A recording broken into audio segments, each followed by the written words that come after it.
Добрый день, уважаемые телезрители. Меня зовут Наталья Нейковчина, и сегодня мы в центральной студии телеканала «Регионал» поговорим о светлом дне Христова Воскресения.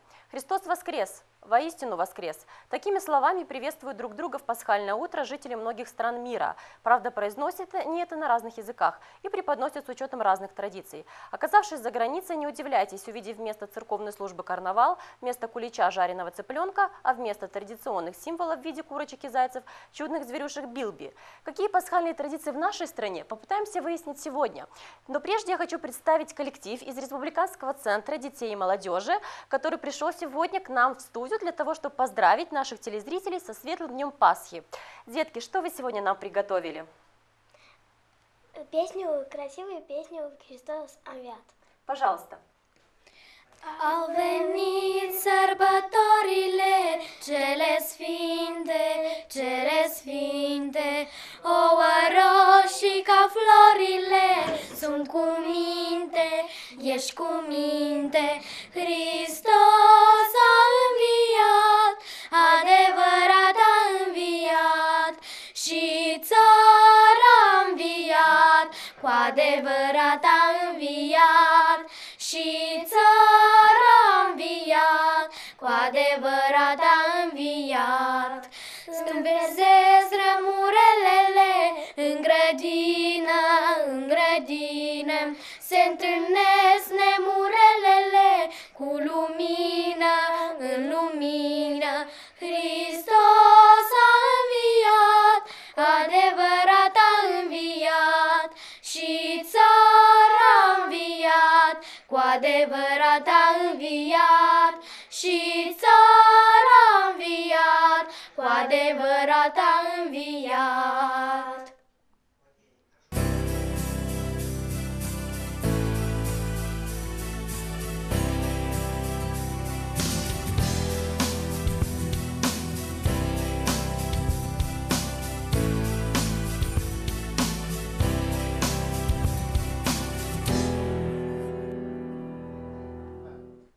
Спасибо коллективу Лия Чокарле, который только что так красиво открыл нашу передачу.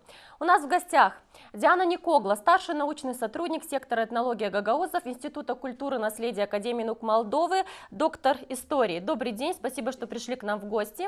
И Мурзаки Лена, руководитель кружка изучения фортепиано музыкальной хоровой студии Лия Чокарле Республиканского центра детей и молодежи «Артика». Здравствуйте, спасибо, что пришли к нам в гости. Наши передачи ведутся в формате телемоста. Беседовать с нами сегодня будет студия ТВ города Камрат и моя коллега Ольга Третьяк. Как обычно, Елена, вы являетесь руководителем этого прекрасного коллектива. Расскажите, как обычно в вашем центре происходит подготовка к праздникам? Ну, как в любом учебном заведении, мы заранее планируем все мероприятия, которые проходят в нашем центре. Естественно, мы назначаем дату, мы назначаем время, место, где будет проводиться это мероприятие, обговариваем участников, кто участвует, допустим, в нашем пасхальный традиционный праздник, и, естественно, приглашаем гостей. И заранее обговариваем с приглашением, кого мы хотим видеть, кого мы приглашаем, поэтому мероприятие очень загодя готовится. А какие у вас в центре пасхальные традиции? Пасхальные традиции уже очень много лет, могу сказать, буквально 12 числа у нас прошел большой фестиваль, который называется «Паскал». Это у нас многолетний фестиваль, куда съезжаются все представители фольклорных коллективов, исполняющих пасхальные колядки. Проходит у нас большая ярмарка, выставка, можно сказать, ручных работ на эту тематику. Дети готовят фигурки пасхальные, крашенки, мастера класс. Преподавателей работает очень много в этом направлении. То есть мы детей приобщаем к этому празднику через какие-то поделки. И, естественно, это каждый желающий может прийти и посмотреть и выставку, и ярмарку, и поучаствовать. А участвовать в этой выставке, ярмарке могут дети из регионов, допустим? У нас двери всегда открыты для всех. У нас нету посторонних в нашем центре. Пусть приезжают, пусть участвуют, пусть выставлять свои работы обязательно. И резьба по дереву, музыкальный, например, флуэра, такой музыкальный предмет наш национальный, он всегда очень интересен, приготовлен своими руками, детьми. А что больше всего нравится делать деткам? Конкретно на этом празднике? Да. Очень нравится петь. потому что они говорят, что это очень приносит им какую-то радость, светло им становится от этих песен, потому что слова очень действительно душевные. Поэтому участие как гостям, допустим, они пришли в гости кому-то из руководителей, которые занимаются поделками. Эти дети, которые поют, танцуют, они могут принять участие в каких-то изготовлениях пасхальных атрибутики.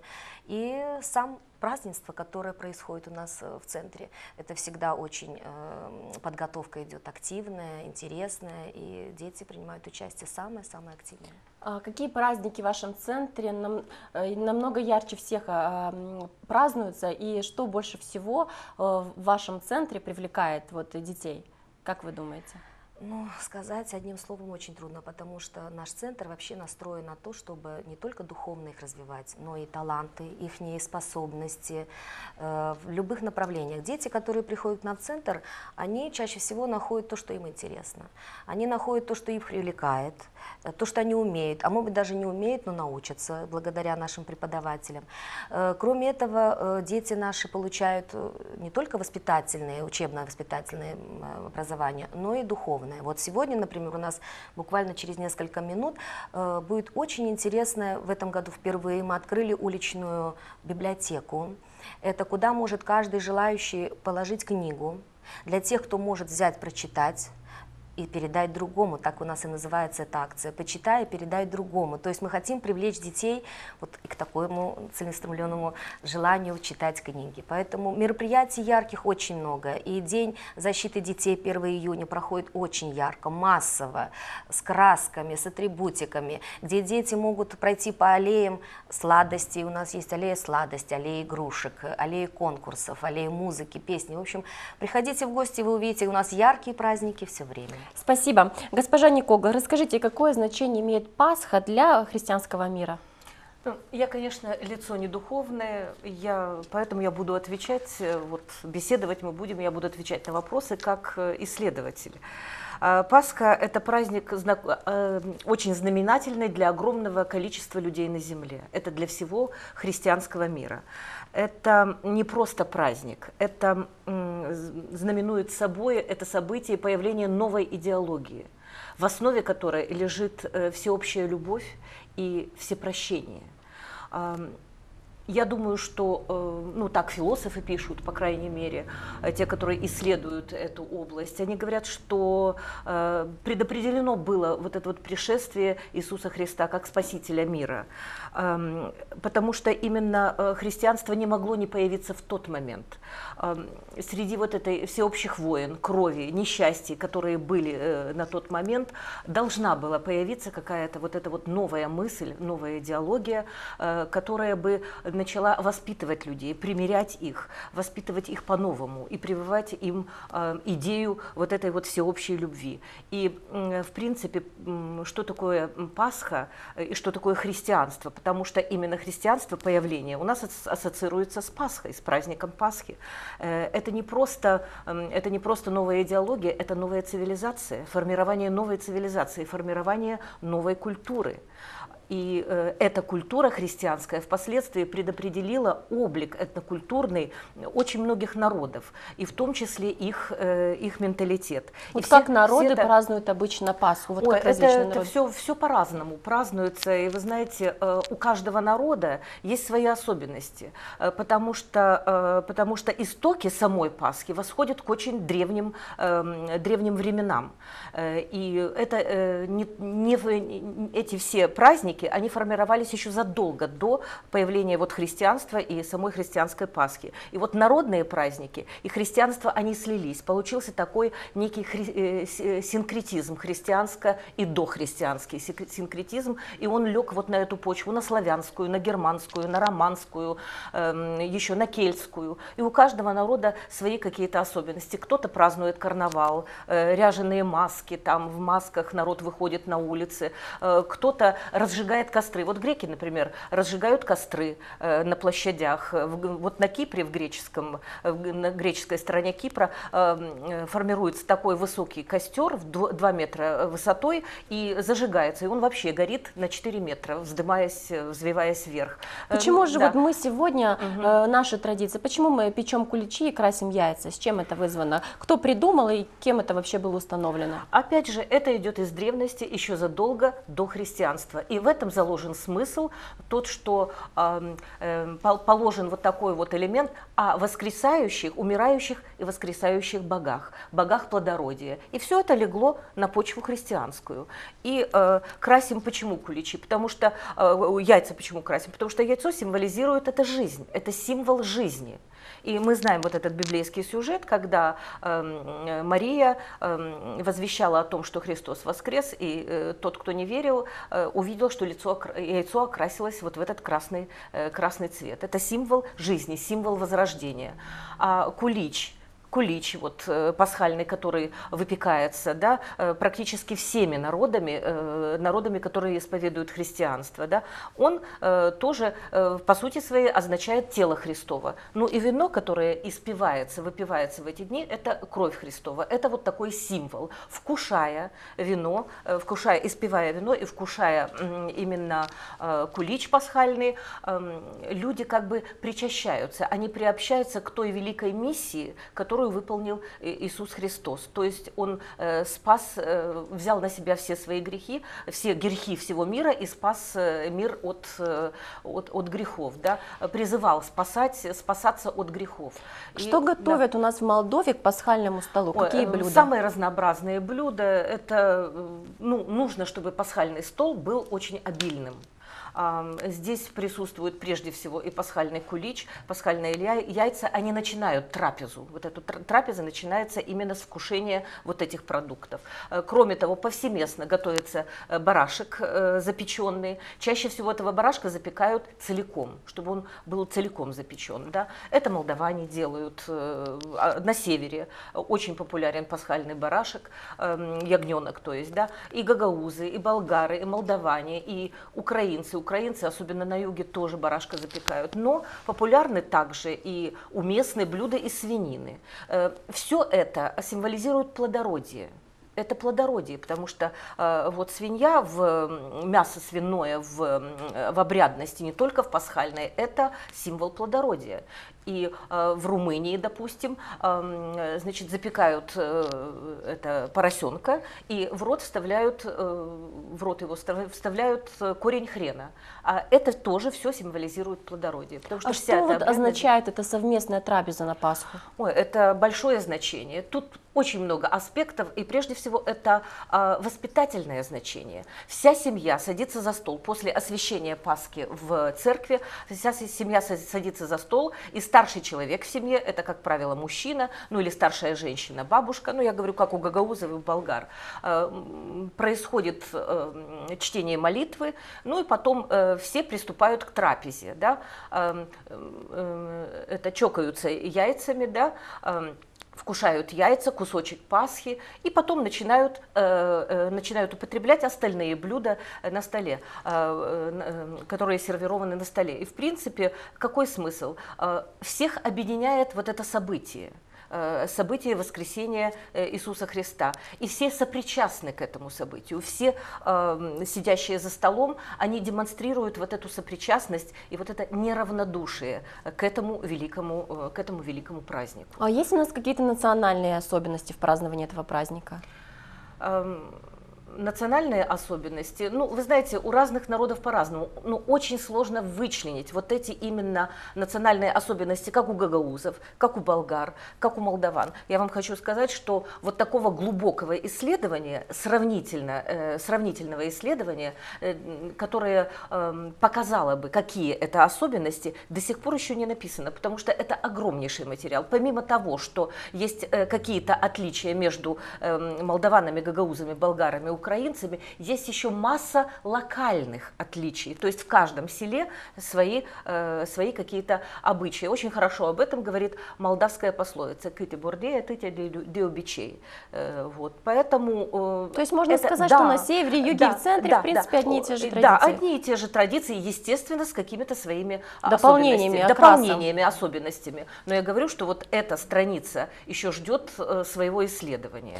Вы знаете, у нас есть сейчас возможность узнать, как пасхальные традиции соблюдаются на юге. Ольга, передаем вам слово. Христос воскресе, уважаемые телезрители! Это приветствие сегодня слышно везде. Здравствуйте, Наталья! Я поздравляю вас и ваших гостей с нашим светлым праздником Пасхой Христовой. И хочу представить сегодня наших гостей в студии. Это диакон Сергий, собора Иоанна Предтечи, города Камрад. Христос воскресе! Здравствуйте, спасибо, что пришли к нам. И это Людмила Марин, директор историко-этнографического музея имени Дмитрия Карачабана. Здравствуйте, спасибо, что откликнулись на наше приглашение. Отец Сергий, Пасха – это все-таки православный праздник. Вот можете вы нам рассказать, что говорит православная церковь об истории этого праздника? Как православным следует готовиться к нему и как встречать? Спасибо.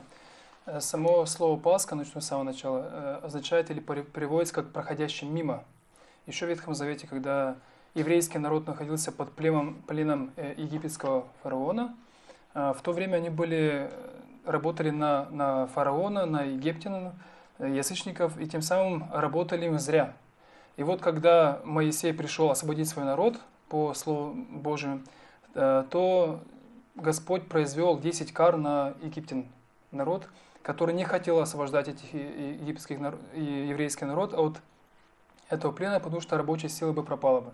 И вот все-таки Господь своими чудесами и своей силой освобождает этот народ, но перед этим было сказано Богом Моисеем: пускай каждый в эту ночь перед Пасхой зарежет или заколет агнца, эту кровь он помажет крестом на косяк двери, и тем самым будет видно, кто на самом деле верует и слушает Слово Божие.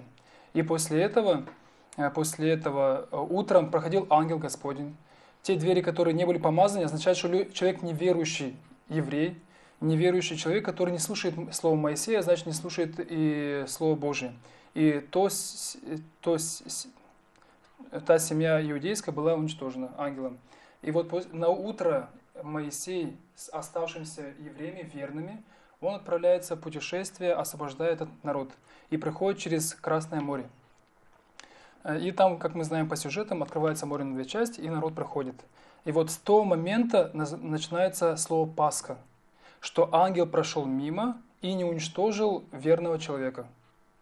И вот новозаветная Пасха – это то, что Христос воскрес. Поэтому есть ветхозаветная Пасха, проходящая мимо ангел, и новозаветная Пасха, когда Господь своей плотью и кровью на кресте, свое тело отдавая и свою кровь, искупляет род человеческого от греха, проклятия и смерти.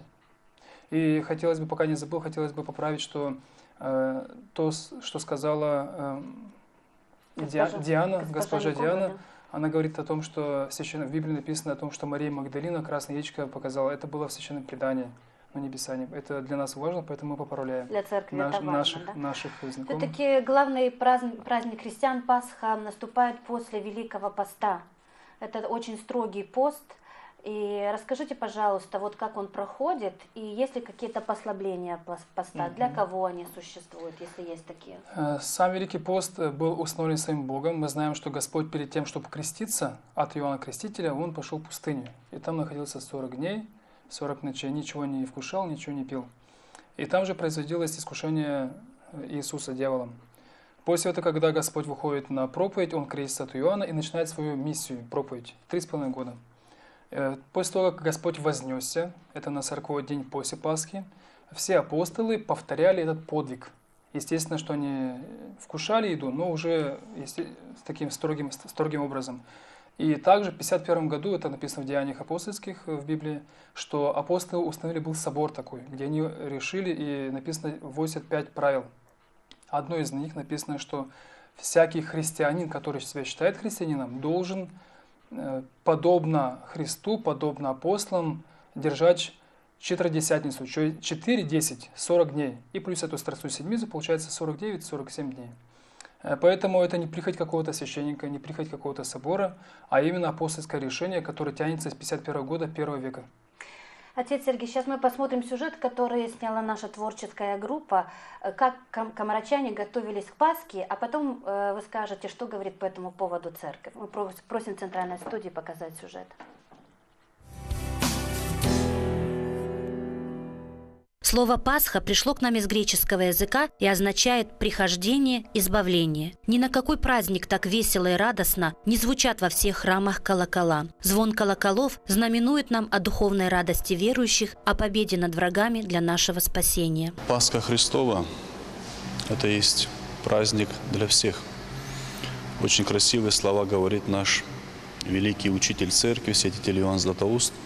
Он говорит, что Пасха – это праздник для всех. И для тех, которые постились, и те, которые не постились. Праздник, конечно, радует всех нас.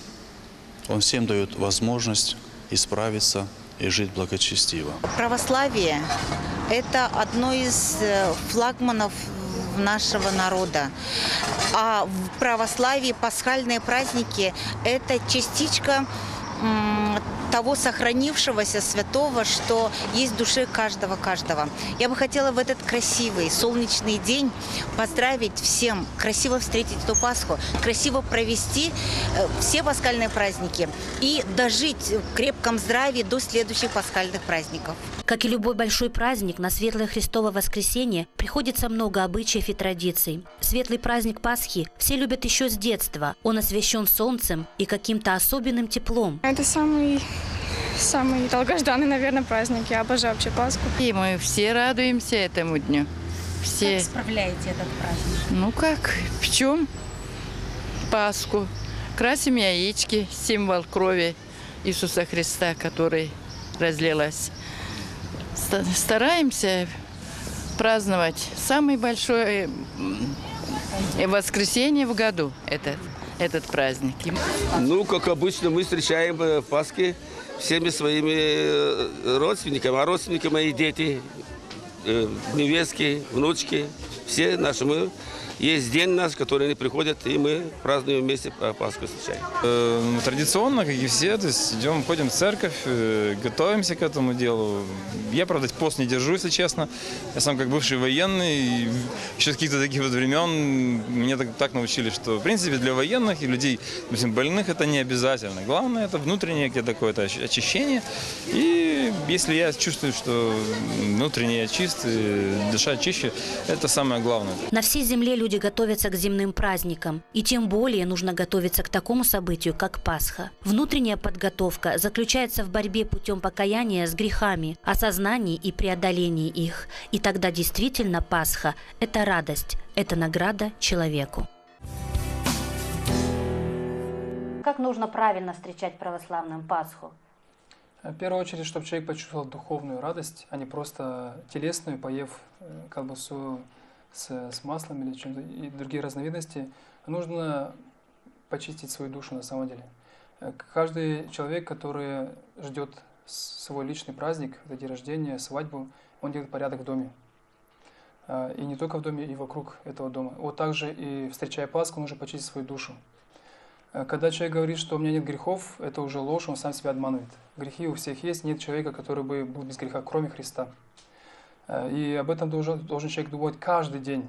Но в пасхальный период или период Великого Поста особенно нужно на это акцентировать свое внимание. И поэтому очищение, этот пасхальный период Великого Поста, он дает эту возможность. И не зря в церкви каждая неделя она к чему-то символизирует. И святые отцы пишут очень много трудов по поводу Великого Поста и по поводу очищения. Это, в первую очередь, эгоизм, гордость, как от нее избавиться, о смирении, о благочестии, о правильных мыслях, о доброте, о помощи друг другу. И на протяжении всего этого поста, можно сказать, как беседа проводится на 40 дней. Каждый день имеет в свой день поучение. И поэтому человек не только слушая эти беседы, но еще и руководствуясь ими, он очистится. Делает выводы для себя. Делая выводы, он очищается покаянием, работая над собой, работая над своими мыслями, и тем самым приходит к тому, что он на самом деле имеет много грехов, потому что церковь помогает ему открыть эти грехи, увидеть свои грехи. А после того, как он исповедуется, он причащается святых Христовых тайн, которые Господь нам оставил, Господь ему дает благодать за это смирение. Это очень важно. И тогда он чувствует эту Пасху, радость изнутри, что Христос пришел не для того, чтобы мы кушали просто Пасху, а для того, чтобы мы очистились. И вот это великая радость у каждого христианина, когда он чувствует свободу. Когда не грех им обладает, а человек может сказать греху: нет, я это делать не буду. Вот задача каждого христианина. И когда мы освящаем Пасху в ночь на Пасху, мы видим по лицам людей, кто держал пост, кто не держал пост духовный. Потому что тот человек, который очистился, он так ждал эту Пасху, что наконец-то вот Христос, он пришел и искупил весь род человеческий. И эта радость в душе от его сердца изливается на его внешние его слезы, на его улыбку. И мы видим, что человек на самом деле потрудился в Великом посту.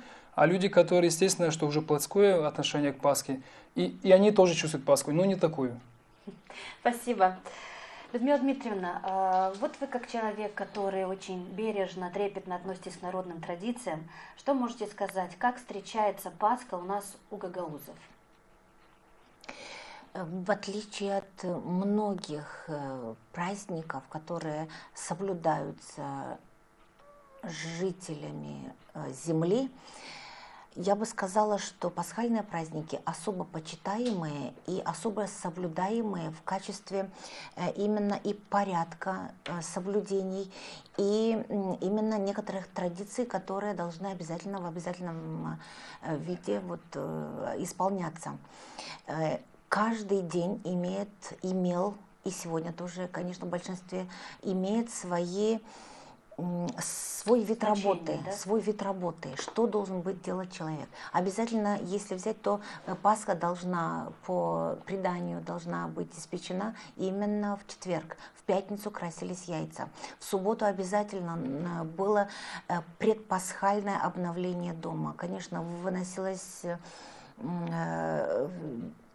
И постельное белье выносилось на улицу, именно выбивалось от всего, что можно было выбить. И самое-самое главное, сегодня у нас этого нет, но раньше, там, когда побелка была основным, скажем так, моментом, что ли, вот именно чистки дома, перед Пасхой обязательно обновляли самые такие вот места в комнате, где особо трогается руками. Перед Пасхой, конечно, это все белилось, красилось и готовилась жижица такая из глины и обмазывалась, конечно, печка.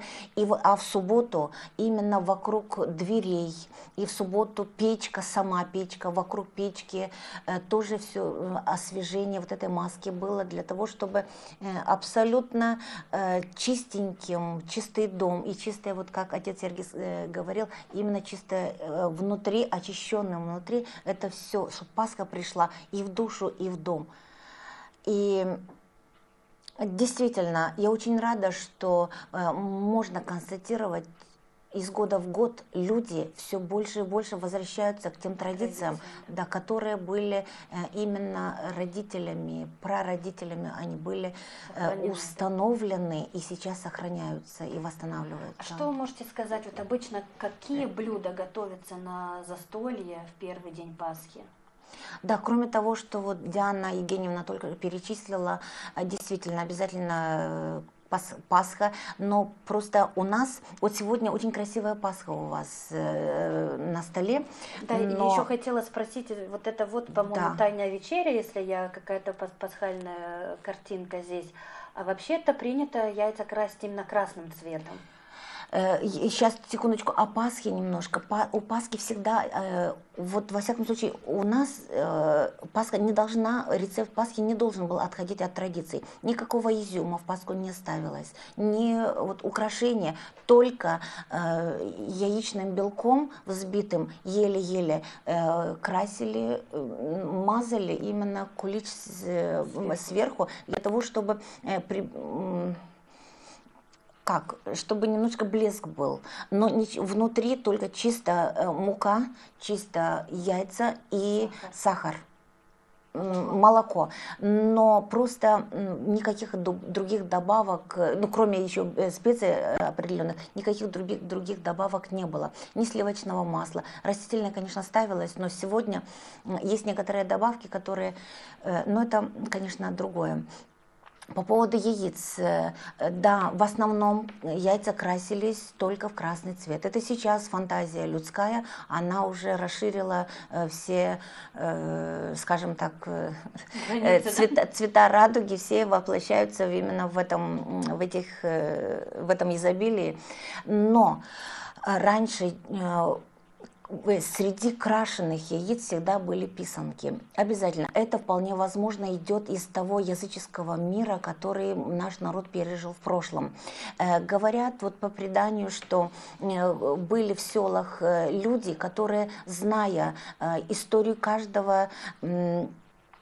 каждой закорючки, каждого движения пера, смысл всего вложенного в рисунок, зная историю семьи, женщина для всего села, она разукрашивала яйцо так, чтобы, вкладывая историю семьи, чтобы еще какие-то пожелания этой же семье на будущее намного с большим добром, зная, какие горести были на плечах у этой семьи в прошлом, именно пожелания прекрасного, лучшего будущего. Произведение искусства получалось. Обязательно, так оно было. И среди крашеных яиц, когда вот шли к садычам на калаче, обязательно ставился именно хотя бы одно, но хотя бы одна писанка, да. И на столе обязательно в этот день рис молочный был. Это символ чистоты, символ, опять же, плодородия. И без риса, да, действительно, и голубцы, холодец, это все, но, да, без риса. А вы знаете, может быть, рис это гипотеза, так сказать, может быть, рис это к тому, что после строгого поста очень сложно переходить на такую тяжелую пищу сразу. Может быть, с этим связано, что рис молочный? Вполне возможно. Просто я знаю, что испокон веков без риса, вот когда накрывают на стол, в первую очередь ставят соль и рис, молочный рис.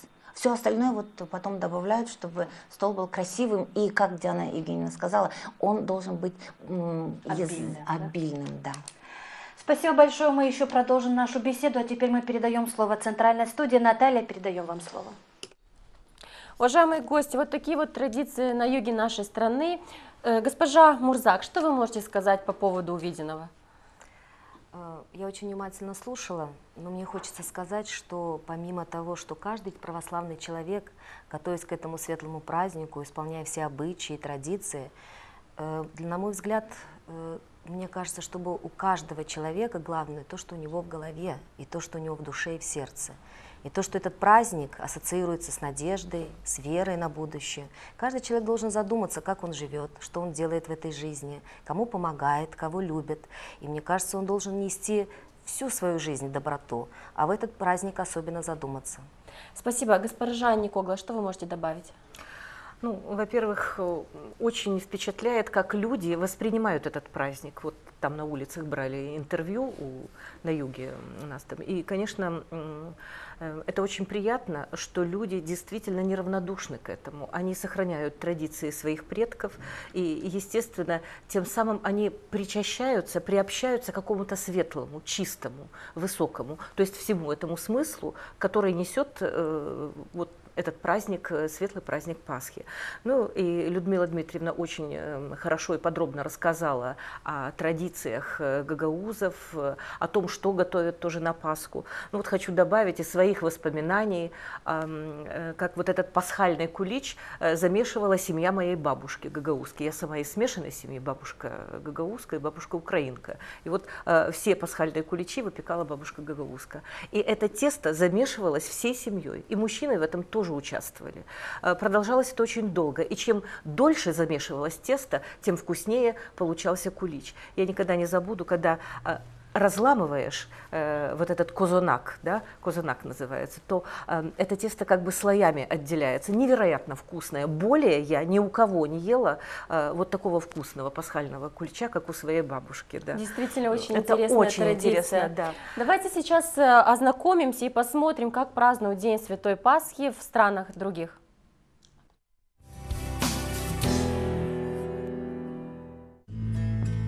Пасха в России ассоциируется исключительно с весной, первой по-настоящему теплой погодой и семейными посиделками за накрытым столом. В этот день принято подавать блюда, которые готовятся специально к Пасхе – кулич, творожная Пасха и крашеные яйца. Приготовление пасхальных блюд – это также часть традиции. Крашение яиц луковой шелухой, замес теста – эти занятия часто объединяют близких людей в предпасхальные дни. Важной в России традицией по сей день остается зажжение пасхального огня. Верующие до глубокой ночи ждут схождения благодатного огня от храма Гроба Господня, который находится в Иерусалиме. В Англии, как и в России, существует традиция угощаться яйцами. Правда, обычные вареные они заменяют шоколадными с начинкой из карамели. Впрочем, и другие лакомства имеют большую популярность. В этот день люди дарят друг другу конфеты и печенье. Есть еще одна традиция, которая непременно порадует всех модниц. В Пасху на улицу принято выходить только в новой одежде. Традиция празднования Пасхи в Германии уходит в глубокую древность. Именно тут зародились многие распространившиеся по миру обычаи. Например, тут появился один из самых популярных символов праздника – пасхальный кролик. Проснувшись утром пасхального воскресенья, дети непременно должны услышать слова: «Пасхальный кролик спрятал от вас корзины, вы должны их найти». В Германии существует и другой старинный обычай – традиционное конное шествие. Например, в Баварии, в городке Траунштайн, в пасхальный понедельник улицы заполняются всадниками на лошадях. Они участвуют в конной процессии в честь святого Георгия, который считается покровителем лошадей и скота. В том, что касается кулинарных традиций празднования Пасхи, Франция не сильно отличается от других стран. Правда, центральным элементом застолья у французов становится жареный цыпленок. Главным же символом праздника с самых давних времен в стране считается колокольчик. Его звон в этот день можно услышать повсюду. Он символизирует продолжение жизни и веселье. В Польше Пасху празднуют 2 дня, устраивая по-настоящему пышные и необычные гуляния. Здесь глубоко почитают корни, поэтому собираются всей семьей, включая младенцев и стариков, считается непререкаемым законом. В центре стола в этот день ставится не кулич, а пасхальная бабка, которая также готовится из дрожжевого теста. А вот следующий день, называющийся поливальным понедельником, настоящая забава для молодежи, особенно в деревнях. Парни обливают водой девушек, а тем громко крича убегают от них. Несмотря на суматоху, обычай очень нравится молодым людям, ведь обливание – это в своем роде признание в чувствах. Таким образом, девушки узнают, кто положил на них глаз. Христиане составляют половину населения Нигерии, поэтому Пасха тут пышная. Карнавальная культура, присущая этому африканскому государству, распространяется и на это торжество. Например, на главной площади города Лагос ежегодно устраивается пышный праздник. Сотнями искусных танцоров и буйству красок может позавидовать даже известный бразильский карнавал. Действительно, сколько стран, столько и традиций. Госпожа Мурза, как в вашей семье празднуется Пасха? Какие ваши семейные традиции? Можно, наверное, немножко начну с детства. Конечно. Потому что в моей жизни так посчастливилось, так сложилось, что моя семья, мои родители начали свою жизнь с разных республик Советского Союза тогда будущего. Это была и Средняя Азия, Азербайджан, Туркмения, Узбекистан. И моя жизнь взрослая сложилась тоже по разным странам. И в арабских странах я жила, и в Европе. И вот что я хочу сказать, что моя жизнь ассоциируется с этим праздником всегда подготовка крашенок.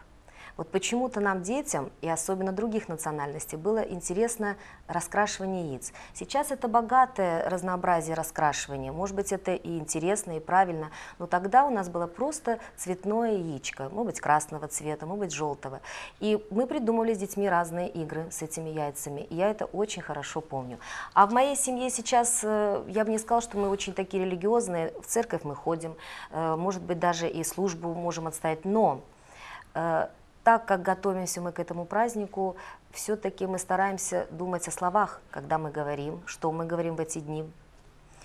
Пост держим умеренно, но все-таки как-то нас приостанавливает от грубости, от каких-то поступков нехороших. И поэтому моя семья это ждет праздник только с хорошим настроением. И мы стараемся все, что стрессово, все, что приносит какие-то огорчения, немножко в себе убивать и только улыбаться и радоваться, что бы ни происходило. Обычно на Пасху надо вставать рано-рано для того, чтобы встречать солнце. Говорят, что солнце на Пасху играет различными шарами и различными цветами. Вы это видели и верите ли в это? На Пасху мне как-то не пришлось вот наблюдать за солнцем, но оно необычное, это правда. А вообще я к солнцу отношусь очень хорошо, оно несет свет и добро, я люблю его. Так как я из солнечной республики рождена, и мне без солнца очень тяжело. Оно сияет, сверкает и несет добро. Спасибо. Госпожа Никогла, почему крестный ход в ночь на Пасхи проходит против часовой стрелки? Ну, это как раз связано именно с солнцем, потому что солнце поднимается с востока, да? Восток у нас находится где? Он находится справа. И оттуда восходит солнце. А солнце это что? Это все ассоциируется с божеством. Это рождение, да? Это новый день, это воскрешение. Вот. Поэтому крестный ход идет против часовой стрелки по ходу солнца. Сразу после Пасхи следует поминальный день, наступающий через 9 дней по прошествию Пасхи. В чем смысл этого праздника и кто из христиан его отмечает? Ой, это тоже великий праздник, который является атрибутом именно православного мира. Но тоже не все православные этот праздник вносят в свой календарь. Официально он не везде празднуется. Он празднуется в России, он празднуется в Белоруссии, на Украине и выпадает на воскресенье, на понедельник или на вторник, ну, в разное время. Но у нас празднуется родительский день, да, он называется Маленькая Пасха, Кючук Паскеля, да. Мертвия Великден на болгарском языке, то есть это Пасха мертвых. То есть вот эта Пасха, Великий день, да, это Пасха для живых, а это Пасха для мертвых. Вот. И этим отличается от католического мира. Мир православный отличается от католического мира. И, конечно, мы поминаем душу умерших. И почему этот смысл великий? Потому что это связано с древнейшим обрядом поминовения, почитания предков, почитания умерших. То есть человек, который не знает своего рода, не знает, откуда он, не знает своих предков, естественно, этот человек, по нашим представлениям, он не заслуживает уважения. Необходимо знать свои корни, необходимо знать своих предков. А вот этот праздник, именно Маленькая Пасха, в нем заложен именно этот воспитательный смысл. То, чтобы человек не был без роду, без племени, чтобы он не превратился в Ивана, не помнящего родства. И это, конечно, великое достижение. И недаром православная церковь этот праздник, скажем так, включила в свой официальный календарь. Почему вот у местных бессарабских болгаров праздник Пасха мертвых называется Софиин день? Насчет этого проведено исследование нашего болгарского коллеги, который, кстати, будет защищаться здесь. Это Иван Миглев. Защита у него, вот я не знаю, в этом году точно будет защита его. Ну и он, значит, он исследовал эту проблему и высказал такое предположение, что Софиин день вовсе не связано со Святой Софией. Софиин день это второе название Иисуса Христа, премудрость Божья. То есть это был Иисус Христос и одновременно называлась премудрость Божья. Это одно и то же название, одной и той же божественной сущности. Вот, это другое название одной и той же божественной сущности. И поэтому Софиин день именно назван, этот праздник, вторым именем Иисуса Христа, то есть премудрость Божия, то есть София. Иван Миглев также высказал предположение, что название города София, столицы Болгарии, связано не с Святой Софией, которая является матерью веры, надежды и любви, а именно со вторым именем Иисуса Христа. София, премудрость Божья. И вот так назван Спасибо, праздник. госпожа Никогла. Мы передаем слово Камрату. Очень интересно, как гости камратской студии отнесутся к нашему разговору. Спасибо, Наталья. Съемочная группа нашей студии АТВ сегодня как раз имела возможность наблюдать на кладбище города Камрат, как идет подготовка к празднованию Радуницы или Дня поминовения усопших, который будет у нас отмечаться в понедельник. Отец Сергий, объясните, пожалуйста, значение этого праздника, что говорит об этом православная церковь, почему он празднуется в этот день и как готовиться к нему. По церковной традиции эта неделя называется антипасха. Почему анти? Греческое слово анти – это против. То есть Пасха и напротив другого воскресенья еще одна Пасха. Каждое воскресенье в году является маленькой Пасхой. Есть большая Пасха, это, которую мы день празднуем пасхальной, и каждое воскресенье является отражением той пасхальной встречи или пасхальной радости. Поэтому первая неделя после Пасхи, она стоит против новой, настоящей Пасхи, поэтому называется противостоящая. Вся неделя называется Светлая Седмица. Она светлая, потому что все люди празднуют этот великий день, друг друга поздравляют, радуются и желают каждому друг другу хорошие пожелания. Но приходит день, когда не нужно забывать еще своих предков. Ведь святой апостол Павел написал о том, что помните или поминайте наставников ваших, которые вас научили вере и всему остальному, то, что оставил нам Христос и их опыт. Поэтому мы не должны забывать эту заповедь апостола Павла, заповедь Божию, которая нам осталась в Библии, в Новом Завете. Следуя этим логически, мы должны, естественно, что наших предков не забывать в каком смысле. Во-первых, по такой красивой и духовной традиции о них обычно плохо не говорят.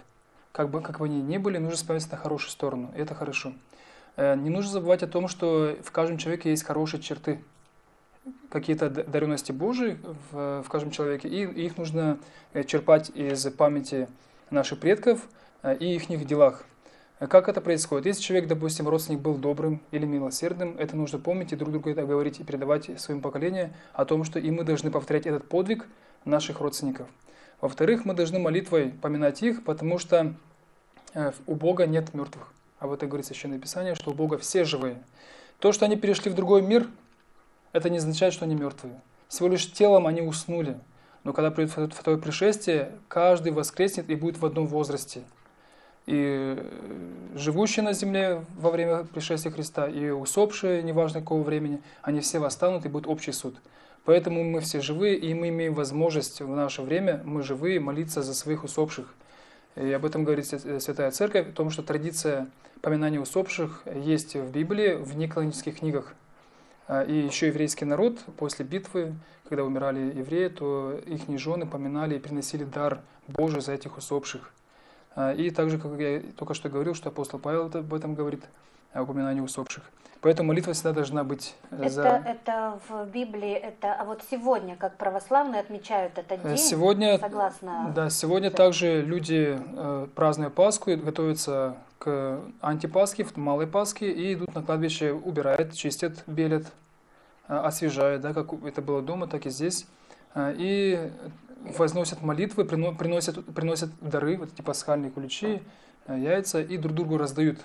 Это очень важно, это не просто какая-то традиция кого-то там придуманных, это духовная традиция, когда человек дает что-нибудь за имя кого-нибудь и говорит «Аллах каблицин», да, «Рамит лярчин», то есть за усопших, и прими во имя Иисуса Христа.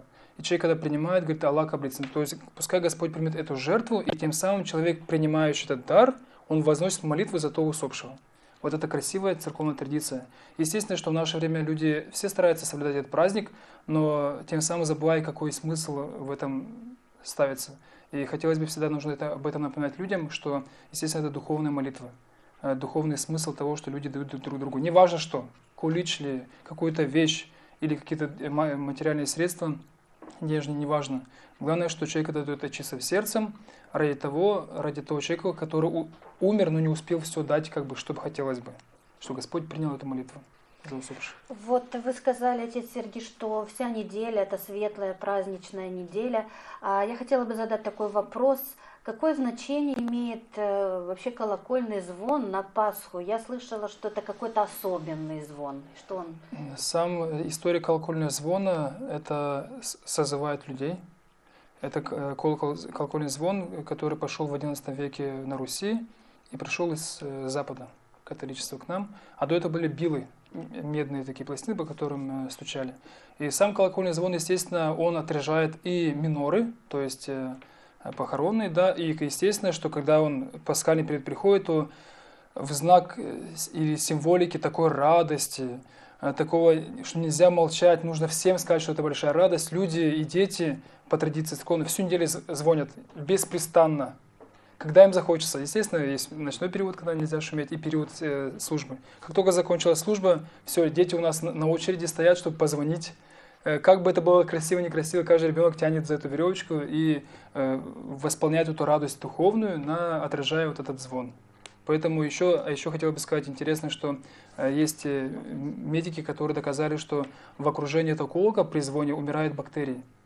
Видите, какая и духовная связь, и такая медицинская связь, и что как Господь одарил людей этих колоколом, не зря Господь дал такую мудрость людям, созывы этого колокола, это и красиво, это и правильно, это и громко, для всех радость передается. И хорошо еще можно заметить у людей, которые слышат колокольный звон в период пасхального седмицы, говорят, вот дети звонят. То есть они тоже радуются, что дети продолжают эту традицию. Не забывают, что не только их бабушки празднуют Пасху, но еще и они сами дети. Поэтому это хорошая, добрая традиция, которую нужно продолжать и передавать нашим детям. Спасибо большое. Наталья, вот с таким настроением я хочу сказать, что у нас сегодня в гостях были Людмила Марин, директор музея имени Карачабана, и отец Сергий, диакон собора Иоанна Предтечи города Камрад. Пасха – это праздник, умытый особым светом, который ниспослал нам сам Господь. Я еще раз поздравляю вас с этим светлым праздником и напоминаю, что сегодня в студии телеканала АТВ была с вами Ольга Третьяк. Берегите своих близких, помолитесь. Спасибо, уважаемые гости. Времени для конца передачи осталось совсем немного. Госпожа Муржак, что вы можете пожелать на Пасху нашим телезрителям? Я бы хотела обратиться к родителям, поскольку я работаю с детьми, я преподаватель. Я хочу сказать, что те люди, которые дарят жизнь человеку, должны нести ответственность и давать не только хлеб насущий, а задумываться о духовном воспитании детей, чтобы они несли всю свою жизнь доброту в мир. И поэтому любите своих детей, учите их любить ближнего, уважать и почитать родителей. Спасибо, госпожа Никогла. Ну, я могу только присоединиться к таким замечательным словам, а еще пожелать всем стремления к духовному самоусовершенствованию и, конечно, гармонии в душе. Вот в эти такие светлые дни, наверное, человек каждый должен работать над собой. Спасибо большое. Спасибо студии АТВ за участие в нашей сегодняшней передаче. Благодарим вас, уважаемые гости. У нас в гостях сегодня были Диана Никогла, старший научный сотрудник сектора этнологии Гагаузов Института культуры и наследия Академии наук Молдовы, доктор истории. Мурзак Елена, руководитель кружка изучения фортепиано музыкальной хоровой студии Лио Чакарлия, Республиканского центра детей и молодежи Арктика. В эти дни многие христиане отмечают праздник Пасхи. Этот праздник становится хорошей возможностью передачи обычаев, традиций и истории новому поколению. Глубокий смысл праздника кроется в послании Бога, свободе и избавлении от духовного рабства и угнетения. Это послание о Его любви, Его власти, Его обещаниях, чудесах и Его окончательном плане – освобождение человечества через кровь совершенного Агнца. Воскресение Христа – основной смысл и основание нашей веры, обещание Господа, что и мы, освободившись от греха, сможем воскреснуть и, подобно Иисусу, воссоединиться на небесах. Жизнь победила, а смерть и зло были приведены к пустоте и ничтожеству. Ведь если смерть Иисуса даровала нам избавление, то Его воскресение дарует воскресение и жизнь вечную и нам. До скорых встреч! С вами была Наталья Нейковчина.